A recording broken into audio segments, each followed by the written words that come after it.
جی ناظرین السلام علیکم۔ آج 4 موضوعات پر بات کرنی ہے۔ بھئی موضوع ایک ہی ہے اور وہ یہ ہے کہ مذاکرات ہونے والے ہیں، باقی سارے موضوعات اس کے ارد گرد گھومتے ہیں۔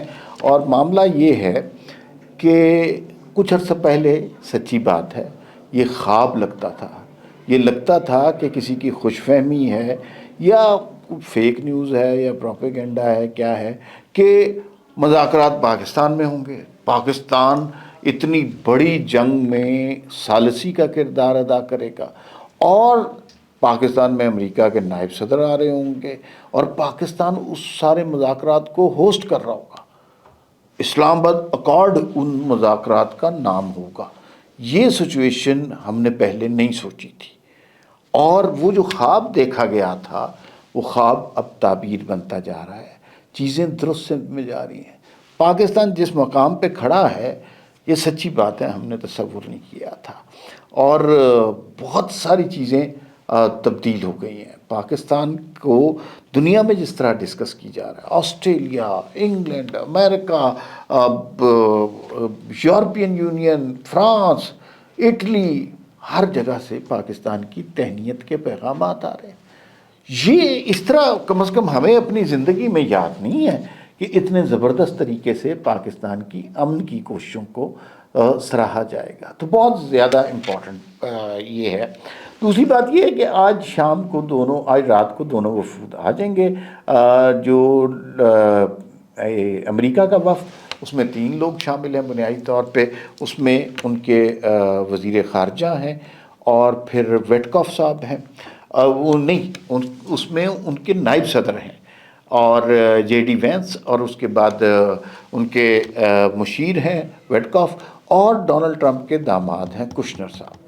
یہ 3 لوگ پاکستان میں آ رہے ہیں، جبکہ ایران کی جانب سے عراقچی صاحب اور ان کے جو وزیر خارجہ ہیں اور ان کے معاون ایک مشیر آ رہے ہیں۔ یہ بڑی لوگوں کو توقعات ہے کہ اس سارے معاملے میں ہوتا کیا ہے، کیا لوگ بیٹھ کر بات کر لیتے ہیں، کیا اس کا نتیجہ ایک اعلامیہ کی صورت میں نکلے گا، صلح کا جھنڈا لہرا دیا جائے گا۔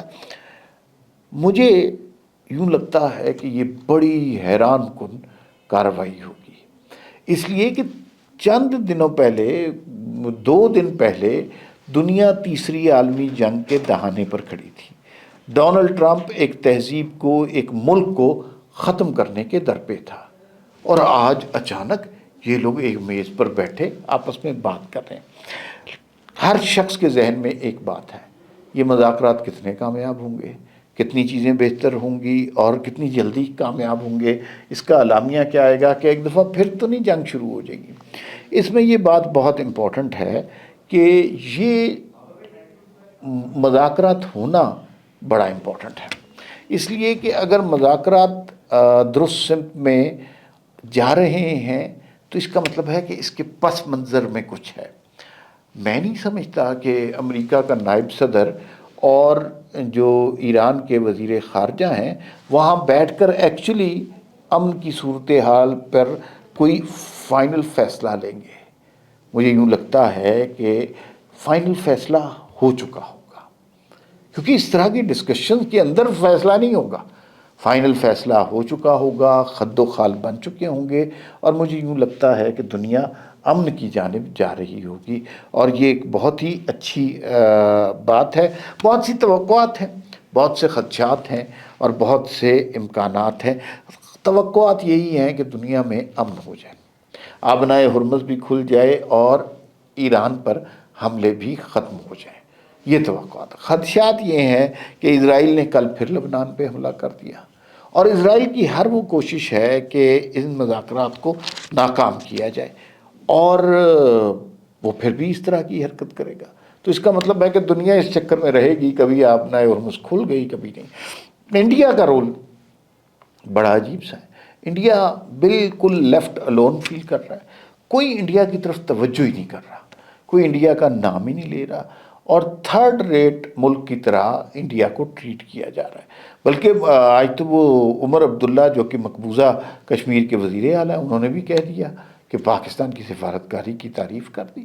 تو یہ اب ایک نئی دنیا بن رہی ہے. وہ ہم نے کچھ دن پہلے ڈسکس کیا تھا, ایک نیا ورلڈ آرڈر کریٹ ہو رہا ہے, اور اس ورلڈ آرڈر میں اہم ملک جو ہے وہ پاکستان ہے. تو یہ صورتحال ہے. کل مذاکرات شروع ہوں گے, اور مذاکرات کے حوالے سے دیکھتے ہیں کہ کیا بات ہو سکتی ہے, اعلامیہ کب تک آئے گا, اس پر کل بات ہوتی رہے گی. دوسری بات یہ ہے کہ ایک بہت امپورٹنٹ بات ہوئی ہے اس میں, اور وہ یہ ہوئی ہے کہ ایرانی وزیر خارجہ نے سعودی وزیر خارجہ کو کال کی. ایرانی وزیر خارجہ ہیں جناب عباس عراقچی, اور انہوں نے سعودی وزیر خارجہ جناب جو ہیں فیصل بن فرحان بن عبداللہ, ان کو کال کی ہے, اور آپس میں تلخیاں کم کرنے کے حوالے سے بات کی ہے, امن کے حوالے سے بات کی ہے, کشیدگی کے ختم کرنے کے حوالے سے ایک دوسرے کی معاونت کے حوالے سے بات کی ہے. یہ کال بے انتہا سگنیفیکنٹ ہے. آپ کو پتہ ہے کہ ایران کی جانب سے اس سارے پروسیس کے دوران کئی دفعہ سعودی عرب پر حملہ ہوا, اور وہ حملے بلا جواز تھے, ان کا کوئی تک نہیں بنتی تھی, مگر اس سب کے باوجود سعودی عرب کی جانب سے کمال برداشت اور تحمل کا مظاہرہ کیا گیا. اگر سعودی عرب چاہتا تو ساری مسلم امہ نے سعودی عرب کے ساتھ کھڑا ہونا تھا, اور وہ مل کر ایران پر حملہ آور ہو سکتے تھے. لیکن اس بات کی تعریف کرنی چاہیے کہ سعودی عرب نے کس لاجواب طریقے سے تحمل کا مظاہرہ کیا, بے مثال طریقے سے برداشت کا مظاہرہ کیا, اور اس جنگ کو مزید بڑھنے سے روکا.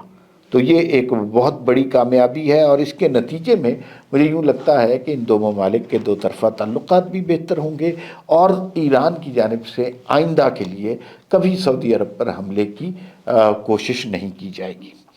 ایک اور بات بہت امپورٹنٹ ہے. ابصار عالم صاحب ہیں, بڑے معروف صحافی ہیں, تجزیہ کار ہیں, ہمارے دوست بھی ہیں. انہوں نے ایک بات بتائی, اور انہوں نے کہا کہ نواز شریف بھی ان مذاکرات میں بڑا اہم رول ادا کر رہے ہیں. ہم تو سمجھتے ہیں نواز شریف اب سائڈ پہ ہو گئے ہیں, یا وہ مریم نواز کے ساتھ کسی تندور پہ روٹیوں کا ریٹ پتہ کرنے چلے جاتے ہیں. ایسا نہیں ہے.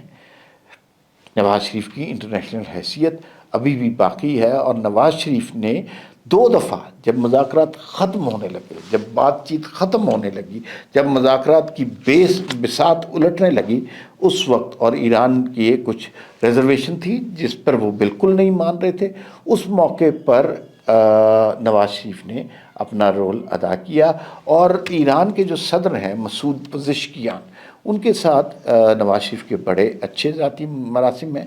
تو ان کو نواز شریف نے 2 دفعہ کال کیا بقول ابصار عالم کے, اور ان کو کنونس کیا کہ امن کی حوالے سے اور مذاکرات کے حوالے سے یہ بہت خوش آئند بات ہے. سارے خوش ہیں, ایک طبقہ خوش نہیں ہے, اور وہ طبقہ آج کل گالیاں نکالنے میں زیادہ ماہر ہو گیا ہے. اور مجھے اصل میں پھر ان کے پاس اب بچا ہی کوئی نہیں ہے نا. نہ جلسہ ہو رہا ہے. علامہ ناصر عباس نے کل جلسہ ختم کرنے کی بات کی, تو سچی بات ہے انہوں نے پی ٹی آئی پر بہت احسان کیا. پی ٹی آئی کی کوئی صورتحال نہیں نظر آ رہی تھی جلسے کی, اور اس نازک موقع پر اگر وہ دنگا فساد کرتے, لڑائی مار کٹائی کرتے, ان مذاکرات کو سبوتاژ کرنے کی کوشش کرتے, تو سب سے زیادہ برا بھلا لوگوں نے پی ٹی آئی کو کہنا تھا. ایک یہ اینگل ہو گیا. دوسرا اینگل یہ ہے, لوگ بھی نہیں تیار تھے ان کے ساتھ نکلنے کے لیے. کون تیار تھا؟ سہیل آفریدی نے, جو کہ وزیر اعلیٰ ہیں, ایک بھی میٹنگ نہیں کی. یہ جلسہ یہاں ہوگا, گاڑیاں یہاں سے آئیں گی, یہاں سے لوگوں کو لے کے جایا جائے, ایسی کوئی بات ہوئی نہیں ہے. تو وہ بالکل اپنی طرف سے ایک سوشل میڈیا, یہ جلسہ نہیں تھا, ایک شوشہ تھا, اور وہ شوشہ ایک بلبلا تھا جو برسٹ ہو گیا, اور اس کی کوئی ویلیو باقی نہیں بچی. اچھا, جو ہے ہمیں پشاور سے یا کے پی کے سے جو ہمارے دوست ہیں, وہ واضح طور پر بتا رہے ہیں کہ وہاں پر نہ لوگوں کا کوئی انٹرسٹ ہے, نہ کارکن اکٹھے ہو رہے ہیں, نہ کارکنوں کی کوئی دلچسپی ہے. عمران خان قصہ پارینہ ہو چکے ہیں. دیکھیے, یہ بات ہوتی ہے کہ عمران خان نے 3-4 لوگوں کو ختم کرنے کی کوشش کی. انہوں نے ساری عمر آصف زرداری کے خلاف جو ہے وہ سیاست کی۔ آصف زرداری اس وقت ملک کے صدر ہیں، انہوں نے ساری عمر شہباز شریف کو گالی دی۔ شہباز شریف اس ملک کے وزیر اعظم ہیں، انہوں نے پوری کوشش کی کہ عاصم منیر فیلڈ مارشل صاحب آرمی چیف نہ بنے، وہ آرمی چیف ہیں اور فیلڈ مارشل ہیں۔ انہوں نے پوری کوشش کی کہ نواز شریف کا پولیٹیکل کیریئر ختم کر دیں۔ نواز شریف اس وقت پاکستان کی سیاست میں سب سے سینٹرل کردار ادا کر رہے ہیں، اور جو شخص یہ سازش کر رہا تھا وہ اس وقت جیل میں ہے۔ تو اللہ تعالیٰ کے اپنے فیصلے ہوتے ہیں۔ خیر فی الوقت اتنا ہی، پھر ملاقات ہوگی۔ اللہ حافظ۔